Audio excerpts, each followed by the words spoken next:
Getting onto the surface of Mars is no simple task, and for the European Space Agency's Schiaparelli lander, it was always going to be a difficult challenge. The craft was using a new technique which combines a high-tech heat shield with a supersonic parachute.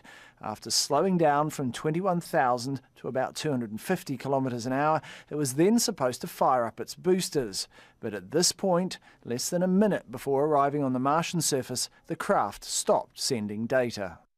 It could be that this parachute phase has been terminated too early, then we were far too high, or we have had a behavior during the parachute phase that led the lander to be far too low. In the last 50 years, more than 50 missions have been launched to Mars. Most have failed. Just 7 successfully negotiated the planet's thin atmosphere.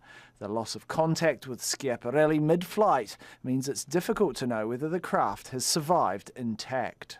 Unfortunately, we are not in a position yet, but we will be, to determine the dynamic condition at which the lander has touched the ground, and then we know whether it could have survived structurally or not.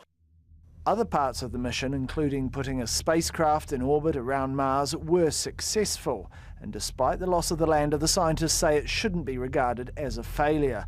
It's a case they'll have to make to European governments later this year, when they ask for an additional $330 million to complete the mission.